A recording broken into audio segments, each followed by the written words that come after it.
آخر کیوں پاکستان اور بھارت دونوں ہی ریاست جموں اور کشمیر کو حاصل کرنا چاہتے ہیں؟ پارٹیشن کے دن سے لے کر اب تک ہندوستان نے کشمیریوں پر جتنے بھی ظلم کیے ان میں سے سب سے زیادہ ظلم پچھلے 10 سال میں کیے گئے ہیں۔ پاکستان اور انڈیا کے مابین جتنے بھی مسائل ہیں ان کی بنیادی وجہ بھی B J P government, Amit Shah اور نریندر مودی اور اب تک 40,000 سے زائد کشمیری ظلم کا نشانہ بن چکے ہیں۔ اور اس بات کا اقرار کئی انڈین صحافیوں، کئی انڈین یوٹیوبرز نے کیا ہے کہ آرٹیکل 370 کو جس وجہ سے ہٹایا گیا تھا کشمیر کے حالات بہت زیادہ بدل جائیں گے، لیکن اب یہ حالات بہت زیادہ بگڑ گئے اور اس وقت سے لے کر اب تک کشمیر کی صورتحال روز بروز بد سے بدتر ہو رہی ہے۔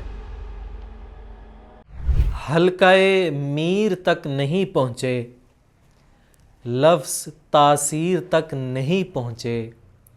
آپ جنت کی بات کر سکتے ہیں، آپ کشمیر تک نہیں پہنچے۔ خوبصورت پہاڑوں، خوبصورت دریاؤں، خوبصورت چشموں، خوبصورت ندیوں اور خوبصورت سرزمین وادی کشمیر، وہ کشمیر جس کی خوبصورتی کے گن پوری دنیا گاتی ہے، وہ کشمیر جہاں پر بلند و بالا پہاڑ بھی ہیں، وہ کشمیر جہاں پر تیز بہتے ہوئے دریا بھی ہیں، جہاں سبزہ بھی ہے، جہاں خوشبو بھی ہے، جہاں رنگت بھی ہے، جہاں چشمے بھی ہیں، وہ کشمیر آج اپنی نہایت بدترین صورتحال میں ہے۔ 5 فروری کو پاکستان بھر میں یوم یکجہتی کشمیر منایا جاتا ہے اور اپنے کشمیری بھائیوں کے ساتھ اظہار یکجہتی کیا جاتا ہے اور اپنے کشمیری بھائیوں کو یہ پیغام دیا جاتا ہے کہ تمہارے دکھ میں، تمہارے درد میں، تمہاری مزاحمت میں پاکستانی شانہ بشانہ تمہارے ساتھ ہیں۔ 5 فروری کو پاکستان بھر میں پبلک ہالیڈے ہوتی ہے، یعنی کہ سرکاری سطح پر چھٹی کا اعلان کیا جاتا ہے اور پورے ملک میں چھٹی ہوتی ہے۔ پورے ملک میں جو ہے ریلیاں نکالی جاتی ہیں کشمیری بھائیوں سے اظہار یکجہتی کے لیے۔ سرکاری سطح پر صدر کی جانب سے، وزیر اعظم کی جانب سے، آرمی چیف کی جانب سے اور سیاسی قائدین کی جانب سے کشمیر کے لیے جو ہے نیک پیغامات جو ہیں وہ جاری کیے جاتے ہیں اور اس طرح سے پورے ملک میں جو ہے ایک کشمیر سے یکجہتی کی فضا کو قائم کیا جاتا ہے۔ 5 فروری کو پورے ملک میں چھٹی ہوتی ہے، عام عوام کو چھٹی ہوتی ہے، لوگ اپنے گھر میں چھٹی مناتے ہیں، صبح آرام سے اٹھتے ہیں، بچوں کے ساتھ ناشتہ کرتے ہیں، سارا دن اپنی فیملی کے ساتھ گزارتے ہیں، شام کو سو جاتے ہیں اور ایسے ہم یوم یکجہتی کشمیر مناتے ہیں۔ لیکن یہاں پر یہ سوال سب سے زیادہ اہم ہے کہ ہمارے اس طرح یوم یکجہتی کشمیر منانے سے ہمیں تو ایک چھٹی مل گئی، لیکن کشمیر میں رہنے والے نوجوان کو، کشمیر میں رہنے والی نوجوان لڑکی کو، کشمیر میں رہنے والے بوڑھے کو، کشمیر میں انڈیا کا ظلم برداشت کرنے والے شہری کو کیا فائدہ پہنچا؟ کیا اس کی سختیوں میں کسی طرح کی کوئی کمی آئی؟ کیا ہم نے کشمیریوں سے اظہار یکجہتی کر کر ان پر کوئی احسان کیا ہے؟ یہ وہ موضوع ہے جس پر ہم آج گفتگو کریں گے۔ کشمیر کے مسئلے کا حل کیا ہے؟ کشمیر کے مسئلے کی تاریخ کیا ہے؟ جاننے کی کوشش کریں گے۔ ناظرین، کشمیر کا مسئلہ اتنا ہی پرانا ہے جتنا پاکستان کا ہر مسئلہ پرانا ہے، یعنی کہ پاکستان نے پارٹیشن کے فوراً بعد سے ہی لے کر اب تک مسائل کا سامنا کیا ہے اور پاکستان کے جو مسائل تب تھے اب بھی انہی مسائل کا سامنا پاکستان کو کرنا پڑ رہا ہے۔ اور اسی طرح کشمیر کا مسئلہ بھی پاکستان کی آزادی کے ساتھ ہی جنم لے چکا تھا۔ پارٹیشن کے وقت جب برٹشرز نے انڈیا اور پاکستان کی ڈویژن کی، پارٹیشن کی، تو سب کانٹیننٹ کو مذہب کی بنیاد پر 2 تقسیموں میں تقسیم کر دیا گیا۔ جن علاقوں میں ہندو اکثریت میں تھے وہ علاقے ہندوستان میں شامل کر دیے گئے اور جن علاقوں میں مسلمان اکثریت میں تھے وہ علاقے پاکستان میں شامل کر دیے گئے۔ اور اس کے ساتھ ساتھ ناظرین آپ کو یہ بتاتے چلیں کہ پارٹیشن کے وقت مسلمانوں کی تقسیم کے دوران بر صغیر میں سب کانٹیننٹ میں 584 آزاد ریاستیں بھی شامل تھیں جن کو برٹشرز نے یہ کہا کہ اگر وہ چاہیں تو وہ پاکستان کے ساتھ الحاق کر سکتی ہیں، اگر وہ چاہیں تو انڈیا کے ساتھ الحاق کر سکتی ہیں، اور اگر وہ آزاد رہنا چاہیں تو وہ خود مختار ریاست کے طور پر آزاد بھی رہ سکتی ہیں۔ ناظرین، یہاں پر اگر مزید تھوڑی سی تاریخ اور شامل کی جائے تو یہ بات سامنے آتی ہے کہ جب دوسری جنگ عظیم میں برطانیہ کو شکست ہوئی اور برطانیہ کی اکانومی کولیپس کر گئی تو برطانیہ نے اپنی ٹیریٹری اس کو ختم کرنے کا ایک منصوبہ جو ہے شروع کیا، اور اسی منصوبے کے تحت برٹشرز یعنی کہ برطانیہ نے پاکستان اور انڈیا اور سب کانٹیننٹ سے اپنا قبضہ جو ہے کلونیل راج ختم کر دیا، اور یہاں پر جو تحریکیں آزادی کی چل رہی تھی ان کو آزادی دے دی۔ مسلمانوں کو پاکستان، انڈیا کو ہندوستان دے دیا گیا، اور خود مختار ریاستوں کو خود مختاری کا اختیار دے دیا گیا۔ کشمیر کے مسئلے کو ذکر کرنے کے لیے ہمیں یہاں پر 3 خود مختار ریاستوں کا ذکر کرنا پڑے گا، کیونکہ بہت ساری خود مختار ریاستوں نے انڈیا کے ساتھ بنا کسی شرط کے اور بنا کسی دباؤ کے الحاق کر لیا تھا۔ اسی طرح پاکستان کے ساتھ بھی بہت سی ایسی ریاستیں تھیں، جیسے خان آف کلات کی کلات ریاست، بہاولپور ڈویژن، اور اس طرح کی جو سی ریاستیں تھیں انہوں نے پاکستان کے ساتھ الحاق کر لیا تھا، کیونکہ وہ پاکستان کے علاقے کے نزدیک تھی۔ اور اسی طرح جو خود مختار ریاستیں انڈیا کے علاقے میں آتی تھی انہوں نے بھی انڈیا کے ساتھ الحاق کر لیا، لیکن 3 ریاستیں ایسی تھی جنہوں نے مسئلہ پیدا کیا۔ ناظرین، ان 3 ریاستوں میں سے ایک ریاست ریاست جوناگڑھ، دوسری ریاست حیدرآباد، اور تیسری ریاست جموں اور کشمیر تھی۔ کشمیر کے مسئلے کو تاریخی پیراہے میں اچھی طرح جاننے کے لیے ہمیں یہاں پر جوناگڑھ کی ریاست کا معاملہ اور حیدرآباد کی ریاست کے معاملے کو ڈسکس کرنا پڑے گا۔ جوناگڑھ کی ریاست کے حکمران جو تھے وہ مسلمان تھے، لیکن وہاں پر ہندو آبادی اکثریت میں تھی، لیکن اس کے باوجود بھی جوناگڑھ ریاست کے حکمران نے پاکستان کے ساتھ الحاق کرنے کو ترجیح دی، لیکن انڈیا کو یہ بات ہضم نہیں ہوئی اور انہوں نے جوناگڑھ کی ریاست میں اپنا قبضہ کیا۔ لیکن جوناگڑھ ریاست کا انڈیا کے قریب ہونے کی وجہ سے انڈیا کو یہ بات بالکل بھی ہضم نہیں ہوئی کہ جوناگڑھ کی ریاست پاکستان کے ساتھ الحاق کر لے، کیونکہ اس صورت میں انڈیا کے لیے بہت زیادہ اسٹریٹجیکلی مسائل پیدا ہو جانے تھے۔ آخرکار اس مسئلے کو ووٹنگ کے ذریعے حل کیا گیا، اور جوناگڑھ ریاست میں ووٹنگ کروا کر جوناگڑھ کی مقامی عوام سے یہ رائے لی گئی کہ وہ انڈیا کے ساتھ الحاق کرنا چاہتے ہیں یا پھر پاکستان کے ساتھ، جس میں یہ فیصلہ سامنے آیا کہ 95% سے زائد جوناگڑھ ریاست کے لوگ انڈیا کے ساتھ الحاق کرنا چاہتے ہیں، جس کے بعد جوناگڑھ ریاست کو انڈیا میں شامل کر دیا گیا۔ اسی طرح دوسری ریاست حیدرآباد ہے، جہاں پر اکثریت تو ہندوؤں کی تھی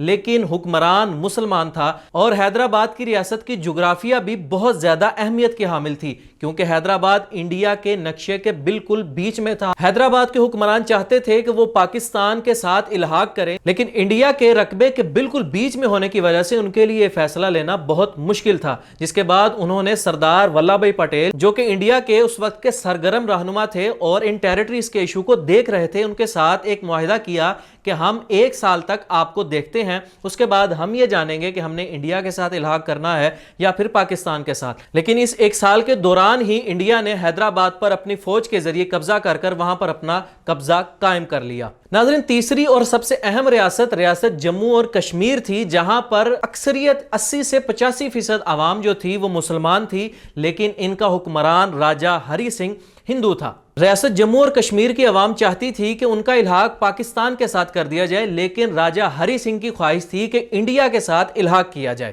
جب راجہ ہری سنگھ نے مقامی فوجیوں سے اسلحہ لے کر ہندو شدت پسندوں کو حوصلہ دیا تو مقامی صورتحال بگڑتی گئی، جس کے بعد پاکستان کی ٹرائبل ملیشیار بھی ریاست جموں اور کشمیر میں داخل ہو گئی اور ایک جنگ چھڑنے کی نوید سنائی گئی اور ایک جنگ کی شروعات ہو گئی، جس کے بعد راجہ ہری سنگھ نے انڈیا سے مدد مانگی، اور یہ لڑائی پاکستان اور انڈیا کے مابین ہونے والی جنگوں میں سے پہلی جنگ بن گئی۔ اس جنگ کے دوران پاکستان نے ریاست جموں اور کشمیر کے 35% حصے پر قبضہ کر لیا تھا، جس کے بعد جواہر لال نہرو کی جانب سے UN کا دروازہ کھٹکھٹایا گیا اور UN نے یہ فیصلہ کیا کہ جنگ کو روک دیا جائے گا اور جو فوج جہاں پر ہے وہیں سے پیچھے ہٹنا شروع ہو جائے گی، کشمیر میں معاملات کو نارمل کیا جائے گا، اور اس کے بعد ووٹنگ کے ذریعے کشمیری عوام سے یہ رائے لی جائے گی کہ وہ کس کے ساتھ شامل ہونا چاہتے ہیں۔ ناظرین، جنگ ختم ہونے سے پہلے اور جنگ ختم ہونے کے بعد بھی جواہر لال نہرو نے کشمیری عوام اور کشمیری رہنماؤں سے یہ وعدے کیے کہ وہ بہت جلد جو ہے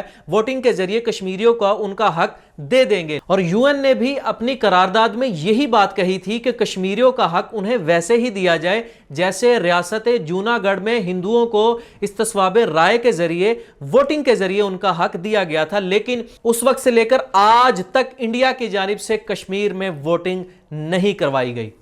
اور یہ مسئلہ پاکستان اور ہندوستان کے لیے دائمی مسئلے کی صورت اختیار کرتا گیا، جس کے بعد سے لے کر اب تک پاکستان اور انڈیا میں کئی جنگیں ہو چکی ہیں، کئی مرتبہ فوجیں آمنے سامنے آئی ہیں، اور کشمیر کا مسئلہ ایک ایسا مسئلہ بن گیا ہے جو پاکستان اور ہندوستان کو ایک ساتھ ہوتے ہوئے بھی قریب نہیں آنے دیتا۔ پارٹیشن سے لے کر اب تک بھارت نے کشمیریوں پر ظلم کے پہاڑ ڈھائے رکھے، ان پر ہر طرح کی پابندیاں لگائے گی، اور اب تک 40,000 سے زائد کشمیری بھارت کی اس گنڈا گردی کا اور اس ظلم کا نشانہ بن چکے ہیں۔ ناظرین، یہاں پر اس بات کا ذکر کرنا بہت ضروری ہے کہ آخر کیوں پاکستان اور بھارت دونوں ہی ریاست جموں اور کشمیر کو حاصل کرنا چاہتے ہیں۔ ریاست جموں اور کشمیر کی اسٹریٹجیکلی اہمیت بہت زیادہ ہے، کیونکہ ریاست جموں اور کشمیر پاکستان اور بھارت کے نارتھ میں واقع ہے، جو کہ اسٹریٹجیکلی بہت زیادہ اہمیت کی حامل ہے۔ پارٹیشن کے دن سے لے کر اب تک ہندوستان نے کشمیریوں پر جتنے بھی ظلم کیے، ان میں سے سب سے زیادہ ظلم پچھلے 10 سال میں کیے گئے ہیں۔ پارٹیشن کے وقت سے لے کر اب تک کشمیریوں کی آواز کو دبایا جاتا رہا ہے، کشمیریوں کے حقوق سلب کیے جاتے رہے ہیں۔ 1990 میں کشمیری عوام کا صبر بھی جواب دے گیا اور انہوں نے بھارت کی ظالمانہ حکومت کے خلاف علم بغاوت بلند کیا، جس کے بعد کشمیر میں صورتحال بہت زیادہ بگڑ گئی، اور اس وقت سے لے کر اب تک کشمیر کی صورتحال روز بروز بد سے بدتر ہو رہی ہے۔ اگست 2019 میں انڈیا نے کشمیر کا خصوصی آرٹیکل 370 ختم کر کر کشمیریوں کی آزادی کو بالکل ختم کر دیا۔ حالانکہ انڈیا کی جانب سے جب یہ آرٹیکل اٹھایا گیا تو یہ کہا گیا تھا کہ یہ آرٹیکل کشمیریوں کے لیے اور کشمیری عام عوام کے لیے نہایت فائدہ مند ثابت ہوگا، کشمیر کی اکانومی بوم کر جائے گی، کشمیر میں ٹورزم بڑھے گی، کشمیر میں ریئل اسٹیٹ کا کام جو ہے بڑھے گا، لیکن سب کچھ اس کے برعکس ہوا۔ B J P government, Amit Shah اور نریندر مودی کا یہ دعویٰ تھا کہ آرٹیکل 370 ختم کرنے سے کشمیر کے حالات بہت زیادہ بدل جائیں گے، لیکن اب یہ حالات بہت زیادہ بگڑ گئے ہیں، اور اس بات کا اقرار کئی انڈین صحافیوں، کئی انڈین یوٹیوبرز نے کیا ہے کہ آرٹیکل 370 کو جس وجہ سے ہٹایا گیا تھا کہ کشمیر کو فائدہ ہوگا، اس طرح سے کچھ بھی نہیں کیا گیا۔ آرٹیکل 370 کے اقدام کے بعد سے لے کر اب تک کشمیر کی اکانومی مسلسل گراوٹ کا شکار ہے۔ کشمیر میں انٹرنیٹ کے مسائل بہت زیادہ ہیں، مسلسل نظر بندی اور کئی دن لگے رہنے والے کرفیو نے کشمیریوں کی زندگی اجیرن کر دی ہے۔ ناظرین، پاکستان اور انڈیا کے مابین جتنے بھی مسائل ہیں، ان کی بنیادی وجہ بھی کشمیر کا مسئلہ ہی ہے۔ کشمیر کے مسئلے کی وجہ سے ہی پاکستان اور انڈیا میں کسی بھی طرح کی تجارت کو فروغ نہیں دیا جاتا، پاکستان اور انڈیا میں کسی بھی طرح کی سیاحتی سرگرمیاں نہیں ہوتی۔ ناظرین، یہاں پر آپ کے ذہن میں ایک سوال یہ پیدا ہو رہا ہوگا کہ آخر اگر یہ مسئلہ اتنا سنگین ہے پاکستان اور انڈیا دونوں کے لیے، تو اس مسئلے کو حل کرنے کی طرف کیوں نہیں جایا جاتا؟ ناظرین، پاکستان کی جانب سے کشمیریوں کے لیے ہمیشہ اظہار یکجہتی کا اظہار کیا گیا ہے، اور پاکستان کی ہر آنے والی حکومت اس بات کا اور اس عہد کا اقرار کرتی ہے اور اظہار کرتی ہے کہ ہم اپنے کشمیری بھائیوں کو حق خود ارادیت دلوائیں گے اور ان کو آزاد کروائیں گے، لیکن ابھی تک پاکستان میں آنے والی کوئی بھی گورنمنٹ اپنے اس فیصلے میں، اپنے اس دعوے میں کامیاب نہیں ہو سکی، اور کشمیریوں پر ہونے والے مظالم دن بہ دن بڑھ رہے ہیں۔ آخر پر میں اس بات پر زور دوں گا کہ کشمیر کے مسئلے کو جتنی جلدی ہو حل کیا جائے، کشمیریوں کو حق خود ارادیت دیا جائے اور انہیں یہ موقع دیا جائے کہ وہ جس ملک کے ساتھ الحاق کرنا چاہیں وہ اس کے ساتھ الحاق کریں، جس کے بعد پاکستان اور بھارت کے معاملات نارمل ہوں اور حالات بہتری کی جانب آئیں، جو پاکستان، بھارت اور کشمیر کے لوگوں کے لیے فائدہ مند ثابت ہوں۔ امید کرتے ہیں آپ کو ہماری آج کی ویڈیو پسند آئی ہوگی۔ اگر ہمارا کام پسند آئے تو ہمارے چینل کو لائک اور سبسکرائب ضرور کیجیے گا۔